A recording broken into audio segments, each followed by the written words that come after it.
Second Lieutenant Robert Samuel Johnson squeezed his control stick, his P-47C Thunderbolt flying at the rear of his squadron's formation at 28,000 feet. The 56th Fighter Group had crossed the English Channel minutes earlier.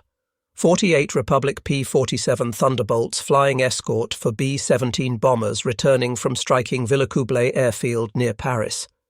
Johnson had scored his first victory just weeks earlier.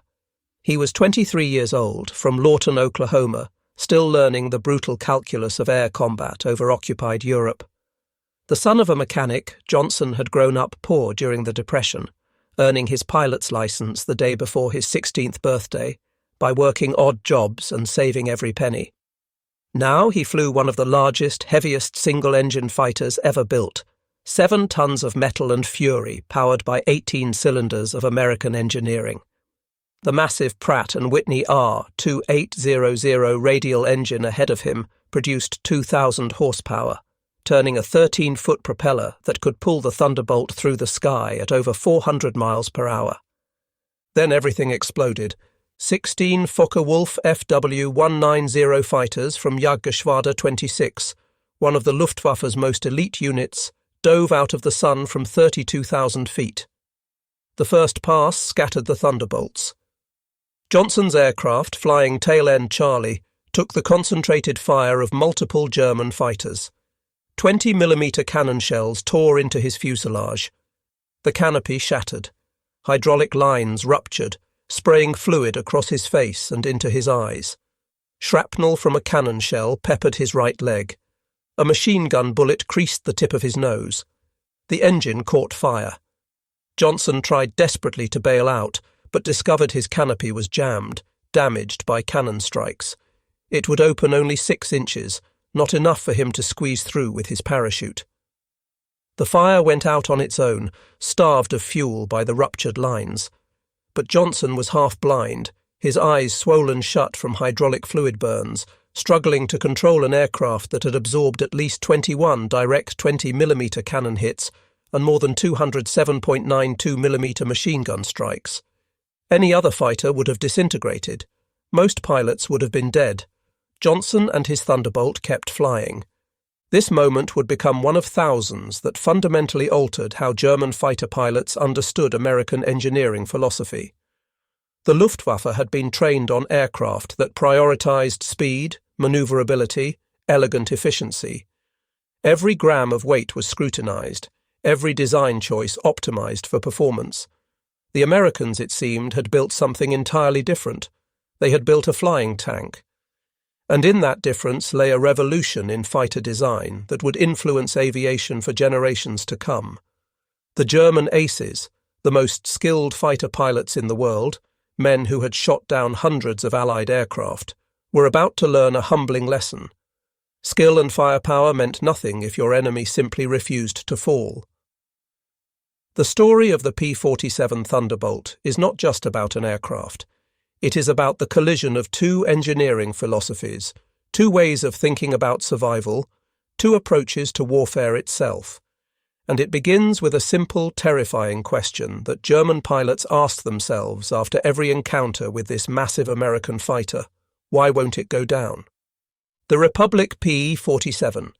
Thunderbolt entered service with the United States Army Air Forces in November 1942.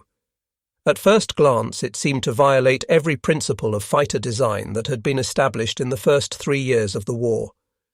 The P-47D variant, the most common model, weighed 17,500 pounds at maximum takeoff weight, making it the heaviest single-engine fighter of the conflict. By comparison, the Supermarine Spitfire weighed approximately 9,500 pounds. The Messerschmitt Bf-109G weighed 7,500 pounds, and the Focke-Wulf FW-190A weighed 10,800 pounds. The P-47 was nearly twice the weight of Germany's most successful fighter. German intelligence officers, analysing photographs and reports from early encounters, dismissed it as a mistake, a transitional design that would be quickly replaced. They were catastrophically wrong. The Thunderbolt was designed by Alexander Kartveli, a Georgian-born engineer who had immigrated to America in 1927 and joined the Republic Aviation Company, successor to Seversky Aircraft. His design philosophy differed fundamentally from European approaches. Where European designers obsessed over weight reduction, streamlining every component, Kartveli built for survivability above all else. The P-47's airframe was constructed with unprecedented structural strength. The main wing spar was a single piece of forged aluminum, 4 inches thick at its centre, tapering to 2 inches at the wing tips. This spar could withstand 12 G-loads without failure, 3 times the force that would tear apart a Messerschmitt Bf 109. The fuselage was built around the massive Pratt & Whitney R2800 double wasp radial engine.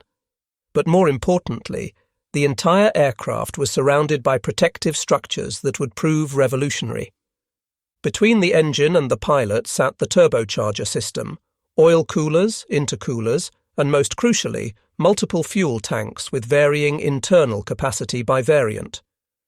Early P-47B and C models carried 305 gallons internally.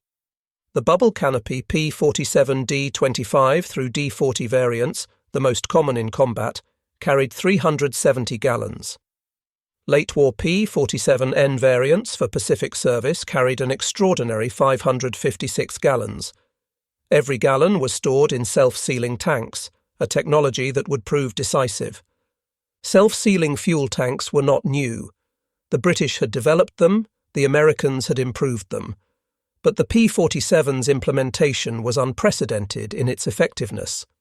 Each fuel cell was surrounded by multiple layers of rubber compound that would swell and seal when exposed to gasoline, closing bullet holes within seconds.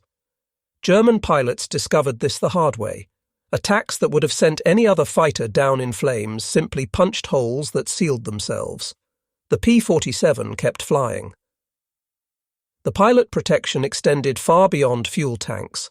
The pilot sat in what American ground crews affectionately called an armoured bathtub, though the term understated its effectiveness. Substantial armour plating protected the pilot from virtually every angle. The seat was backed by face-hardened steel armour capable of stopping 20mm cannon rounds at close range. The headrest contained additional armour plating. Beneath the seat, another armour plate protected from ground fire during low-altitude attacks. In front, a thick, bulletproof glass windscreen could stop even 30mm cannon shells. German pilots, accustomed to aircraft where armour was minimal to save weight, found themselves facing an opponent who could absorb hits that would kill them instantly.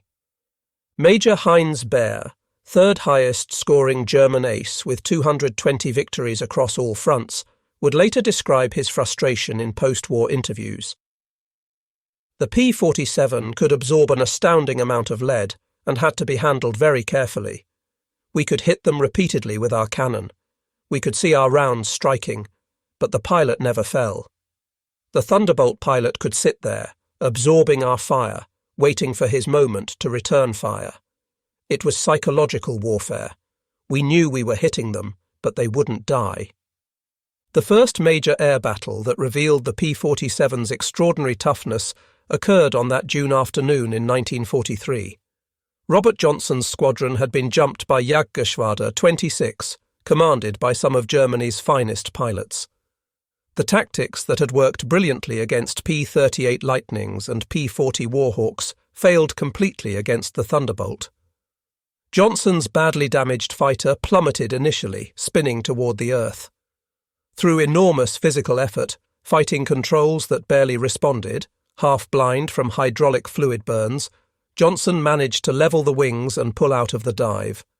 He turned northwest, nursing his crippled aircraft toward England at minimum speed, unable to see properly through his damaged canopy and burning eyes.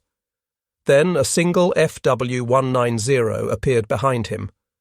The German pilot, likely Oberstleutnant Egon Meyer of JG-2, one of the Luftwaffe's most successful bomber destroyers with over 100 victories, closed in to finish off the straggler.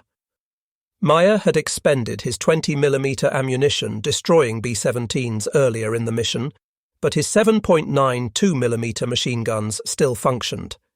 He made repeated passes, each time raking Johnson's Thunderbolt with accurate fire. Johnson could do nothing but slow his aircraft to just above stall speed and slew it left and right, making himself a harder target. He even fired back blindly during Mayer's passes, though his compromised eyesight and damaged controls prevented accurate aim. Mayer made pass after pass. Each time bullets struck Johnson's fighter. Each time the P-47 kept flying. After the third attack, Mayer apparently ran out of ammunition entirely. According to Johnson's account, verified by his wingman who caught up moments later, Mayer pulled alongside the battered Thunderbolt, close enough for Johnson to see him clearly. The German pilot looked at the devastated American fighter, still somehow flying, then waggled his wings in salute and turned back toward France. Johnson continued toward England alone. He made it to RAF Manston in Kent, barely able to see the runway through his swollen eyes and the oil-covered windscreen. His landing gear, miraculously, still functioned. He touched down and rolled to a stop. Ground crews counted the damage in stunned silence. 21 direct 20mm cannon hits, more than 200 7.92mm machine gun strikes. The entire tail section was shredded. The canopy was destroyed. Control cables were severed. Hydraulic systems were demolished. The aircraft was declared beyond economical repair and used for spare parts. But Johnson walked away with relatively minor injuries. He would return to combat 5 days later. By the end of his tour in May 1944, he would score 27 aerial victories, becoming one of America's top aces and the first US fighter pilot in Europe to surpass Eddie Rickenbacker's World War I record of 26 kills. The significance of Johnson's survival extended far beyond one pilot's luck. The 56th Fighter Group's operations officer, Major David Schilling, recognized immediately that the P-47's survivability changed fundamental combat doctrine. In reports filed throughout the summer of 1943, now preserved in Air Force Historical Research Agency archives, 56th Fighter Group commanders documented a tactical revolution. American pilots could withstand punishment that would destroy any other fighter. This allowed aggressive tactics that would be suicidal in lighter aircraft. P-47 pilots could pursue attacks longer, press home deflection shots that required flying through enemy fire, and most critically, protect bombers by staying in combat rather than breaking off to avoid damage. The Thunderbolt didn't just survive. It allowed American pilots to fight differently. German fighter commanders quickly realized they faced a fundamental problem. Their entire tactical doctrine was built around energy fighting, using speed and altitude advantage to make slashing attacks, then escaping before the enemy could respond. Against the P-47, this doctrine failed. The Thunderbolt could absorb the initial attack, then pursue. And in any extended combat, the P-47's advantages became overwhelming. Its 8 Browning M 2.50 caliber machine guns, while individually less powerful than German 20mm or 30mm cannons, fired at a combined rate of 1,200 rounds per minute. More importantly, the American machine guns were extraordinarily reliable, rarely jamming even in extended combat. German cannons frequently malfunctioned, leaving pilots defenseless at critical moments. By the summer of 1943, German tactical directives began reflecting this reality. Documents captured after the war reveal the Luftwaffe's growing concern. Fighter wings issued instructions emphasizing the need to achieve kills on the first attack pass. Pilots were explicitly warned not to assume visible strikes meant the aircraft was finished, not to assume fire or smoke meant imminent destruction, and not to remain in combat with damaged Thunderbolts that were often still fully capable of fighting. These directives represented a fundamental admission.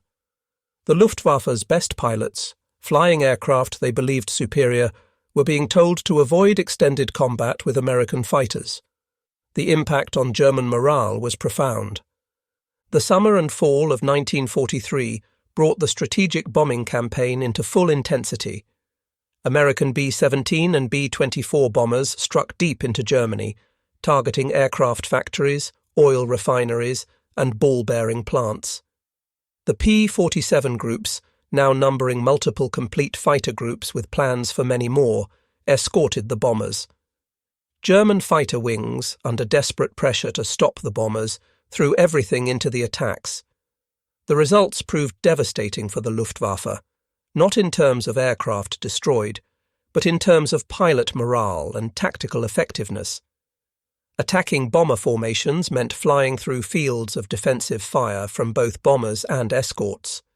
The B-17's guns could damage fighters, but rarely destroyed them with single hits. The P-47's guns destroyed anything they hit. But more demoralizing was watching American fighters continue flying despite damage that should have been fatal. Major Günther Rall, fourth highest scoring ace in history with 275 victories, flew most of his missions on the Eastern Front, where he was extraordinarily successful. He flew one mission against American bombers in the West in August 1943. He never flew against them again. In post-war interviews, he explained, "On the Eastern Front, if you hit a Russian fighter solidly, it went down. The LGG-3, the Yak-1, even the later models, they were fragile compared to Western fighters. In the West, I attacked a Thunderbolt from perfect position. I was close, I had time, I fired everything. I saw pieces flying off, strikes on the fuselage, the wings, the tail. The American never wavered. He turned on me and nearly shot me down. I told my commander I preferred to remain in the East. The mathematics were better." This sentiment became increasingly common among Luftwaffe pilots. The Eastern Front, despite being numerically more dangerous, was psychologically preferable. Russian fighters could be destroyed. American Thunderbolts seemed indestructible. The statistics supported this perception. During 1943, the P-47 combat loss rate per sortie was 0.7%, compared to 1.2% for Spitfires and 1.4% for P-38 Lightnings. More tellingly, of P-47s that returned with battle damage, over 90% were repaired and returned to service within 1 week. The aircraft could be shot full of holes and keep flying. Then it could be patched and fly again the next day. The engineering philosophy behind this survivability became clearer as German intelligence gathered more information. Captured P-47s were shipped to the Rechlin testing facility in Germany, where Luftwaffe engineers conducted detailed examinations. Their reports, discovered in German archives after the war, revealed both admiration and frustration. German engineers noted that the P-47 used materials and construction techniques that prioritized durability over minimum weight. Where German fighters used thin aluminum stampings riveted together with as few fasteners as possible, the P-47 used thicker gauge aluminum with more robust fastening. Where German designs used single load paths for efficiency, the P-47 featured redundant structures. If one spar was damaged, another could carry the load. If one control cable was severed, backup cables existed. The aircraft was designed on the assumption that it would be damaged in combat and needed to bring the pilot home anyway. One German technical report from late 1943 captured the philosophical difference. The American design is inefficient by our standards. They use substantially more material than necessary for basic structural integrity. They accept significant weight penalties for redundant systems. They sacrifice maneuverability for protection. Yet in operational terms, their philosophy is devastatingly effective. Their pilots survive to fly again. Our pilots, in our lighter, more maneuverable fighters, die in greater numbers. The Americans have solved a different problem than we have. We built fighters to win dogfights. They built fighters to win wars. This observation cut to the heart of the matter. German engineering excellence had produced aircraft of extraordinary performance. The Bf-10-9 was faster than the P-47 at most altitudes below 25,000 feet. The FW-190 could outturn it. The Me-262 jet, entering service in 1944, was faster than anything the Allies possessed. But performance meant nothing if the pilot didn't survive to use it. The P-47's designers understood that fighter combat was ultimately about pilot survival. An experienced pilot in a less maneuverable but more survivable aircraft would defeat a novice in a high-performance aircraft. And critically, the survivable aircraft would produce more experienced pilots because they lived long enough to gain that experience. The fall of 1943 brought a new phase in the air war. Long-range escort missions pushed deeper into Germany. The P-47, equipped with external drop tanks that could be jettisoned when empty, now had sufficient range to escort bombers to targets that had previously been beyond fighter protection. German fighter commanders faced an impossible situation. Pilots reported that destroying Thunderbolts required ammunition expenditure far beyond normal combat expectations. Most pilots fired their entire ammunition load at a single P-47 without bringing it down. This meant that even if they survived the encounter, they had to return to base without ammunition, unable to engage bombers or other fighters. Entire German fighter wings were being rendered combat ineffective, not by being shot down, but by being forced to waste ammunition on unkillable American escorts.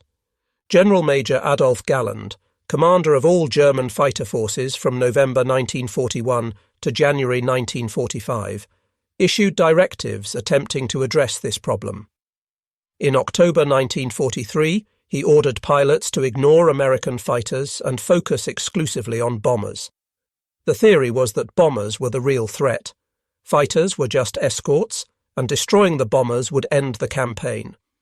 The directive failed catastrophically.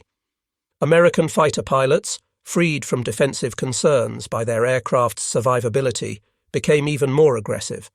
They would dive on German formations, fly through initial defensive fire, then systematically destroy German fighters as they tried to attack bombers. First Lieutenant Francis Gabreski, flying with the 56th Fighter Group, became the embodiment of this aggressive philosophy. Gabreski, son of Polish immigrants, had personal motivation beyond military duty. His relatives still lived in Poland under Nazi occupation. He flew every mission as if it were personal vengeance. His tactics exploited the P-47's strengths perfectly. He would identify German fighters attacking bombers, dive on them from above, withstand their defensive fire if they tried to turn on him, then destroy them with massed machine gun fire at close range. Between August 1943 and July 1944, Gabreski would shoot down 28 German aircraft, making him the top American ace in Europe. His survival through hundreds of combat missions, many seeing his aircraft badly damaged, became legendary. The winter of 1943 to 44 brought the most intense period of air combat in the European theatre. Germany's aircraft industry was under relentless attack. Luftwaffe fighter strength, despite desperate production efforts, was being ground down by attrition. Experienced German pilots were being killed faster than they could be replaced. The P-47 groups, meanwhile, were growing stronger. New pilot training in the United States emphasized the P-47's survivability as a core teaching point. Instructors told students explicitly, "Your aircraft can take damage that would destroy anything else. Use that advantage. Press your attacks. The Thunderbolt will get you home." Major Hubert Zemke, commander of the 56th Fighter Group, institutionalized this aggressive philosophy into formal tactics. The formation that became known as the Zemke Fan was designed to maximize the P-47's strengths. Instead of traditional close formations that restricted maneuverability, Zemke's fighters flew in loose, flexible groups that could respond quickly to threats. When German fighters attacked, the P-47s would not turn away defensively. Instead, they would turn into the attack, forcing head-on encounters where the P-47's armour and firepower gave it overwhelming advantage. German pilots, accustomed to enemies who would evade, found themselves facing Americans who deliberately flew into their fire, absorbed it, then returned devastating fire of their own. By February 1944, the strategic situation had shifted dramatically. The P-51 Mustang, with even longer range, was beginning to supplement P-47 groups. But the Thunderbolt remained the workhorse of bomber escort. Its survivability meant it could be used for the most dangerous missions: initial penetration of German airspace, combat over heavily defended targets, suppression of German airbases. P-51s were faster and more maneuverable, better suited for dogfighting. But when the mission required an aircraft that could absorb punishment and keep fighting, commanders chose the P-47. Spring 1944 brought Operation Argument, the Big Week campaign designed to destroy German fighter production. Between February 20th and 25th, combined American and British forces launched the most intensive air campaign yet seen. The 8th Air Force in England and the 15th Air Force in Italy flew approximately 3,800 heavy bomber sorties, while RAF Bomber Command added over 2,800 night sorties. Approximately 10,000 tons of bombs struck German aircraft factories. The P-47 groups bore the brunt of daylight fighter escort duties. Over 500 German fighters were destroyed during the 6-day campaign. The P-47 loss rate remained under 1% per sortie. German pilots, forced to defend their factories and airfields, had no choice but to engage. They died in unprecedented numbers. After-action reports from German units following Big Week revealed growing demoralization. Pilots described hitting Thunderbolts repeatedly, only to watch them continue fighting. Some German pilots began requesting transfers to other fronts. Others developed mechanical problems that kept them grounded. The Luftwaffe's personnel office investigated and discovered widespread reluctance to fly against American forces, specifically citing encounters with P-47s. The summer of 1944 brought the P-47 into a new role: ground attack. The Thunderbolt's ability to absorb damage made it ideal for low-altitude attacks on German positions. Unlike other fighters vulnerable to ground fire, the P-47 could fly through intense anti-aircraft fire, deliver its payload, and return home with battle damage that would have destroyed lighter aircraft. Throughout June and July 1944, P-47 groups flew thousands of ground attack sorties supporting the Allied advance from Normandy. German ground forces came to dread the distinctive sound of the P-47's radial engine. They called it der Jabo, short for Jagdbomber or fighter bomber, but the term carried fear rather than simple description. Second Lieutenant Robert Harmon, flying with the 362nd Fighter Group, was attacking German positions near Saint-Lô on July 25th when multiple 37mm anti-aircraft shells struck his aircraft. One shell destroyed his right wing tip, removing several feet of structure. Another penetrated his engine, destroying 2 cylinders and briefly setting the engine on fire. A third struck his tail, severing elevator control cables. Harmon managed to extinguish the fire using engine shutdown and restart procedures. He regained partial control using trim tabs alone, compensating for the severed cables. He flew his crippled aircraft 150 miles back to his base in England on an engine running on 16 of 18 cylinders. The aircraft was deemed beyond repair and used for spare parts, but Harmon walked away without injury. He would fly 89 more combat missions before war's end. Ground crews developed dark humour about the damage. They joked that the P-47 only needed 3 things to fly: an engine running on at least half its cylinders, at least one aileron working, and a pilot with the guts to fly it. The jokes reflected a deeper truth. The aircraft's toughness had become so expected that anything less than catastrophic damage was considered routine. German anti-aircraft crews equipped with 20mm, 37mm, and 88mm guns discovered that bringing down a P-47 required far more hits than any other Allied aircraft. Standard doctrine assumed 2 or 3 20mm hits would destroy a fighter. Against the P-47, crews reported needing 10 or more direct hits, and even then, the aircraft often made it back to Allied territory. The P-47's radial engine was particularly difficult to stop. Unlike inline engines where a single cooling system hit caused rapid failure, The radial could lose entire cylinders and continue running. American pilots reported flying home on engines missing 3 or 4 cylinders, still producing enough power to maintain altitude. In the Pacific theatre, the P-47 served with distinction from 1943 through war's end. The long-range P-47N variant, with its 556-gallon internal fuel capacity and wet-wing design allowing 1,266 gallons total with external tanks, was specifically developed for Pacific operations. These aircraft escorted B-29 Superfortress bombers on raids against Japan and provided ground support throughout the island-hopping campaign. The P-47's ruggedness proved equally valuable against Japanese fighters and anti-aircraft fire. The 318th Fighter Group, operating P-47s from Ishima near Okinawa, flew some of the longest fighter escort missions in history, over 1,500 miles to targets in Japan and back. The aircraft's ability to absorb battle damage and continue flying was as crucial in the Pacific as it had been in Europe. The final major air battle of the European theatre occurred on January 1, 1945. Operation Bodenplatte, a desperate German attempt to destroy Allied air power on the ground.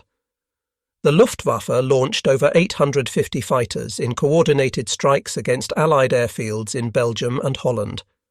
The operation achieved some initial success, destroying 305 Allied aircraft on the ground and damaging another 190.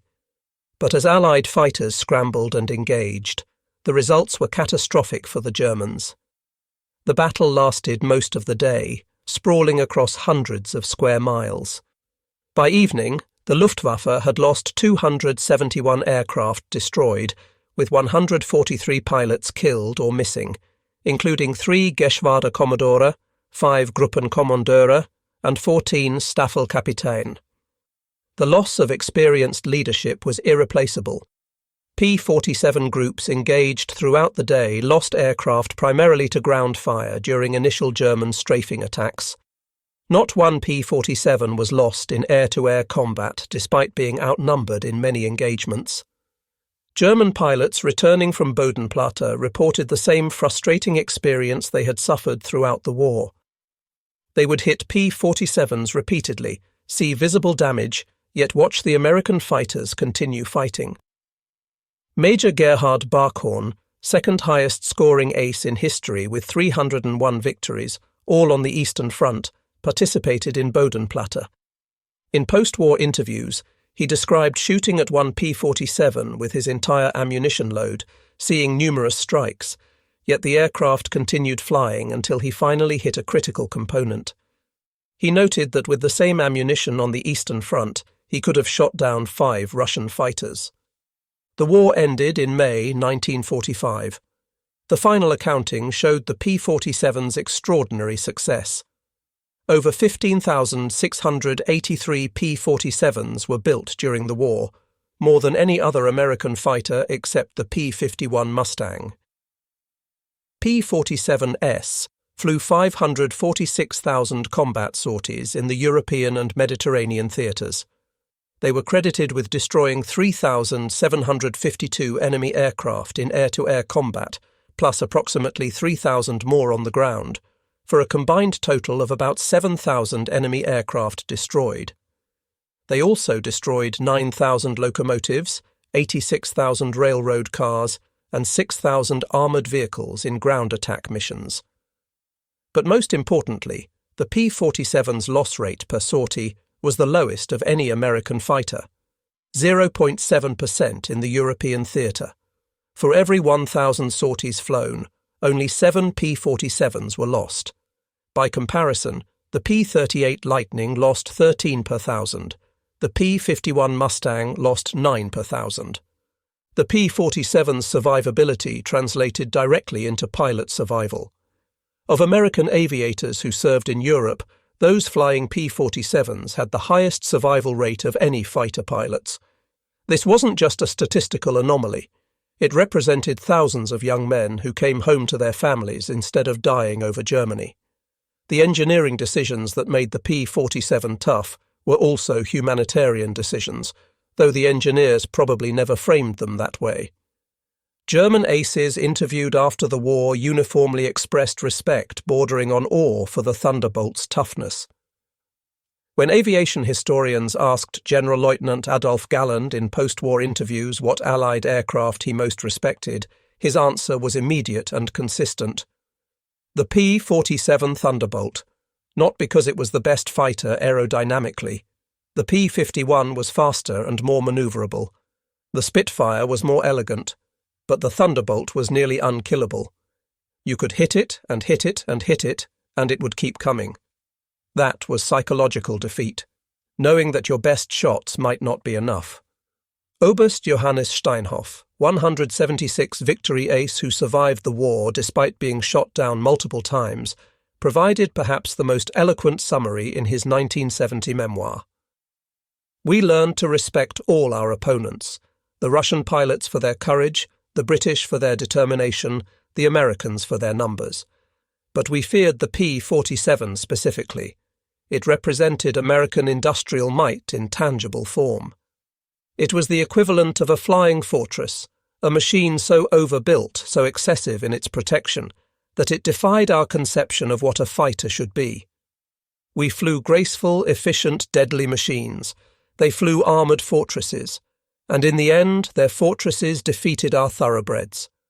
The technical data supported these subjective impressions. Post-war analysis by the United States Strategic Bombing Survey examined thousands of combat reports, damage assessments, and aircraft recovery records. Their findings quantified what German pilots had experienced firsthand. While specific hit-to-kill ratios varied by ammunition type and impact location, the P-47 consistently required far more hits to bring down than other Allied fighters. German pilots expended more ammunition per P-47 destroyed than for any other Allied fighter type. This explains German frustration perfectly. Their aircraft carried limited ammunition, typically 200 rounds per 20mm cannon and 1,000 rounds per machine gun. A single combat sortie might encounter multiple American fighters. Expending most or all ammunition on one P-47 left them defenseless against others. The engineering analysis revealed the specific features that created this toughness. The R2800 engine's radial configuration meant that even with multiple cylinders destroyed, the remaining cylinders could distribute the load and maintain power. The massive propeller, weighing over 400 pounds, had enough rotational inertia to keep spinning even if the engine lost significant power, providing enough thrust to maintain flight. The structural redundancy meant that primary load paths could fail without causing catastrophic structural collapse. The self-sealing fuel tanks could handle multiple punctures without leaking or catching fire.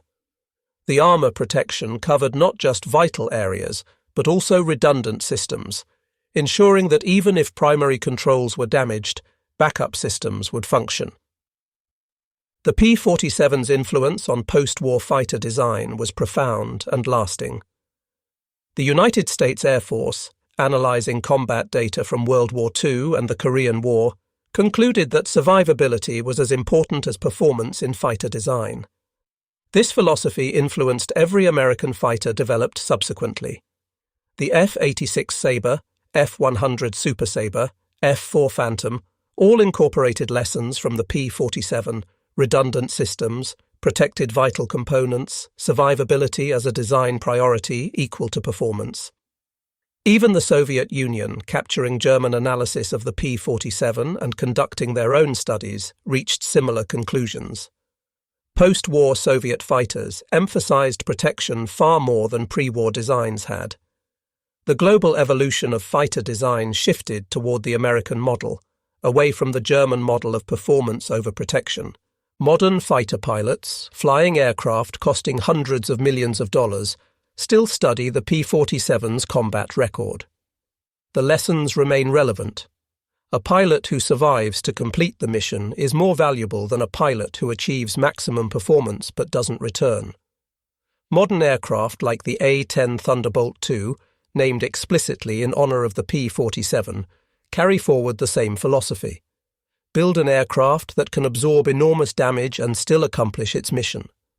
The A-10's titanium bathtub protecting the pilot, its redundant control systems, its ability to fly with entire sections of the aircraft destroyed, all trace directly back to Alexander Kartveli's design philosophy in creating the original Thunderbolt. The human cost of the air war makes the P-47's survivability even more meaningful. Of the 130,000 American airmen who served in Europe during World War II, approximately 26,000 died in combat. The death rate varied dramatically by aircraft type and mission. P-47 pilots had approximately a 12% combat fatality rate over a full tour. P-38 pilots suffered approximately 18% fatalities. B-17 and B-24 bomber crews endured approximately 20% losses. The P-47's protection translated directly into thousands of young men who saw their children grow up, thousands of sons who returned to their mothers, thousands of husbands who grew old with their wives. The engineering decisions that made the P-47 tough were decisions that saved lives. The German pilots who survived the war carried their respect for the P-47 throughout their lives. When the German Air Force was reformed in the 1950s as part of NATO, many former Luftwaffe pilots returned to service. They found themselves flying alongside American pilots, many of whom had flown P-47s against them a decade earlier. The former enemies discovered mutual respect. German pilots would ask about the P-47's toughness, seeking to understand how it had been achieved. American pilots would ask about German tactics. These conversations, preserved in Veteran Association newsletters and reunion documents, reveal consistent themes. The Germans admired the engineering, the Americans admired the skill. Both groups acknowledged that the P-47's survivability had been decisive, not because it won dogfights through performance, but because it won the campaign through attrition, keeping American pilots alive long enough to gain experience, long enough to become dangerous, long enough to win. In 1961, Republic Aviation Company held a reunion for former P-47 pilots. Over 2,000 attended, representing nearly every fighter group that had flown the aircraft in combat. The keynote speaker was Colonel Hubert Zemke, who had commanded the 56th Fighter Group, the top-scoring P-47 unit, with 674.5 air-to-air victories and 311 ground kills. His speech captured the essence of what the aircraft had meant to those who flew it. We didn't fly the fastest fighter. We didn't fly the most maneuverable fighter. We didn't fly the prettiest fighter. We flew the fighter that brought us home.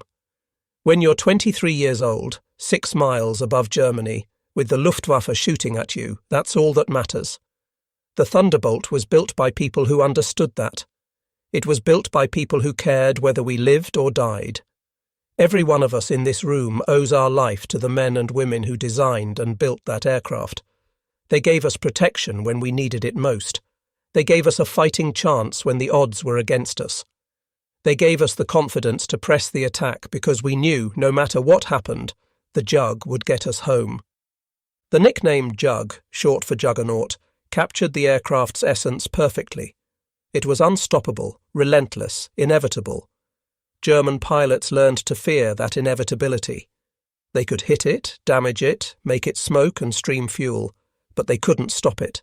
And knowing they couldn't stop it demoralized them in ways that pure performance never could have. The psychological dimension of the P-47's toughness was as important as the physical dimension. German pilots lost confidence. They stopped pressing attacks. They disengaged early. They avoided combat when possible. The entire tactical posture of the Luftwaffe changed in response to an aircraft that simply remained airborne no matter what they threw at it. The final assessment belongs to Oberstleutnant Heinz Bär, the third highest scoring German ace, who provided this evaluation in a 1957 interview with an American aviation magazine. When asked what he thought had been the most important Allied weapon of the war, his answer surprised the interviewer. Not the atomic bomb, not the B-17, not even the P-51 with its long range. The P-47 Thunderbolt, because it kept their pilots alive. Everything else follows from that. If you lose your pilots, you lose your air force. If you lose your air force, you lose the war. The Americans understood this fundamental truth. We didn't, not until too late. We built beautiful, fast, deadly fighters optimized for performance. They built a flying fortress optimized for survival. Their flying fortress defeated our fighters because wars are won by survivors, not by dead heroes, no matter how skilled or brave. The P-47 created survivors. It created the men who defeated us. This admission from one of Germany's greatest aces represents the ultimate validation of the P-47's design philosophy. The German aces were not wrong about their aircraft's performance. The Bf-109 was faster at low to medium altitudes. The FW-190 could outturn the Thunderbolt in many situations. The Me-262 jet was revolutionary. But none of that mattered because the German pilots didn't survive long enough to fully exploit their advantages. The P-47 pilots survived. They survived first missions where they made mistakes. They survived the learning curve that made them dangerous. They survived long enough to become the aces who dominated the skies over Germany in 1944 and 1945. The Thunderbolt didn't just protect pilots. It created the generation of aviators who won the air war. Today, only a handful of airworthy P-47s remain, carefully maintained by museums and collectors. When they appear at air shows, aging veterans sometimes attend, men now in their 90s who flew the aircraft 80 years ago. They stand beside the massive fighters, running their hands over the aluminum skin, remembering missions, remembering friends who didn't come home, remembering the aircraft that saved their lives. German veterans occasionally attend these same shows, men who once tried to shoot down these aircraft, now united with their former enemies in old age. The conversations between them are remarkable. The Americans thank the Germans for their courage and skill. The Germans thank the Americans for treating prisoners with dignity. And both groups acknowledge the aircraft that stands between them, the flying fortress that proved tough enough to absorb everything the Luftwaffe could throw at it and still brought its pilots home. The legacy lives on in every fighter aircraft that prioritizes pilot survival, in every design that chooses protection over pure performance. The P-47 proved that the best fighter is not the one that wins dogfights through superior performance, but the one that wins wars by keeping pilots alive. The German aces learned this lesson the hard way, pouring cannon fire into American fighters that wouldn't fall, watching their tactical advantages dissolve against an enemy that would not be stopped. In the end, that was the Thunderbolt's greatest weapon. Not its 8 machine guns, not its speed, not its structural strength, but its absolute refusal to quit. It was a fighter that matched the spirit of the nation that built it, a machine that embodied the determination that won the war. The German aces shot it full of holes, and it kept flying. That simple fact decided the outcome of the air war over Europe. The P-47 Thunderbolt was not the fastest fighter, not the most maneuverable, not the longest ranged, but it was the toughest. And in the brutal mathematics of aerial combat, toughness was the quality that mattered most. The German aces admitted as much, even as it cost them the war. Their admission stands as the ultimate testament to American engineering, to Alexander Kartveli's vision, and to the flying fortress that refused to fall.